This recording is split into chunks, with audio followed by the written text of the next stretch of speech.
Hi, Steve Visser here with Ministries. Did you know that every church in Texas is still at risk despite the fact that in 2015 the state of Texas adopted a piece of legislation called the Pastors Protection Act?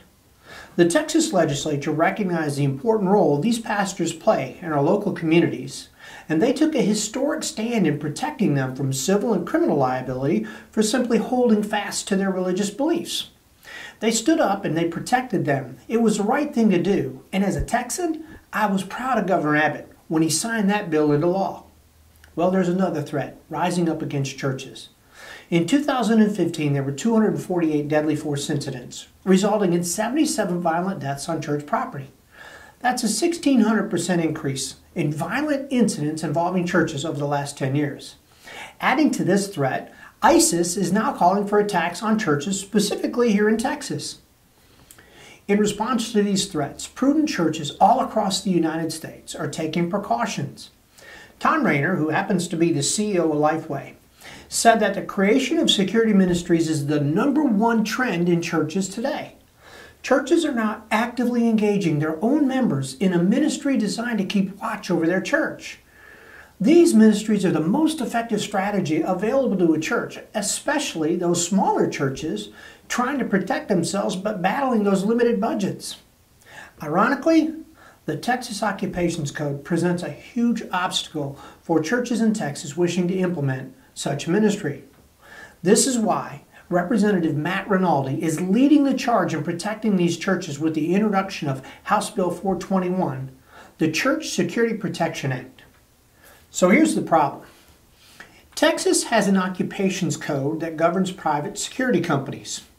As you might guess, like most laws, it's a very restrictive piece of legislation, and the subsequent DPS opinion on how this code should apply to churches, well, it's ambiguous at best.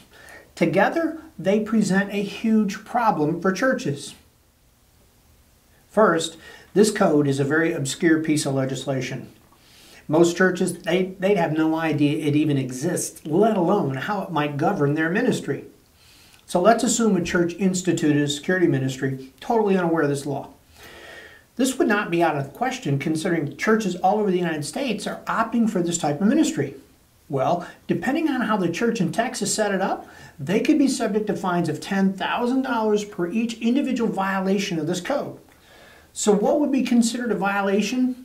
Well, things as simple as having somebody direct traffic in the parking lot, having somebody walk the parking lot during the service to deter thefts from vehicles, having a team in place to watch the doors during the services, or simply having someone take tickets to a special event. How about putting a member outside the nursery door or outside a restroom door just to monitor activity and provide protection for the children? Let's ignore the fines for a second and just talk about the burdens associated with annual licensing. This assumes a church could even qualify for a license, and the truth is most churches in Texas will not be able to qualify. Those churches that can, well, they're going to need to navigate some pretty significant obstacles. First off, the church would have to establish itself as a security company. The church's new company would then have to be licensed with the state, and the church would have to find a qualified security manager with 3 years of supervisory security experience just to run the company in order to maintain compliance with this code. That manager and each member of the team would need separate individual licenses, and each member would need criminal background check as well as fingerprints. The state requires extensive annual training for each and every member on your team, and the state requires a separate insurance policy for the security company. This list is by no way exhaustive.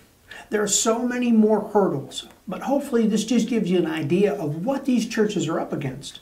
Financially, we estimate that a ministry team with just 20 people would easily cost the church several thousands of dollars per year in fees, and that's not including the mandatory educational costs. As I mentioned before, Representative Matt Rinaldi has taken the lead in protecting these churches by proposing a House Bill 421.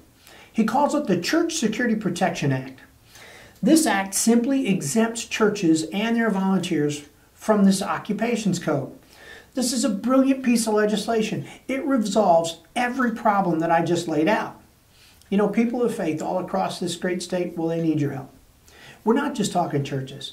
We're talking every single house of worship in Texas, whether it's a church, a synagogue, a mosque, or a temple. Everyone is affected by the current law, and every one of them will benefit with this change. Tell your representative to continue in the Texas tradition of supporting religious liberty by supporting this bill. Please take a moment to sign the petition below. Your support could mean the difference between this bill dying in committee or becoming law. Simply click the sign the petition button below and we'll take care of the rest. Last but not least, please, please, please share this video with everyone you know. Let's show the legislature that we support religious liberty and the church's right to protect itself. Thank you.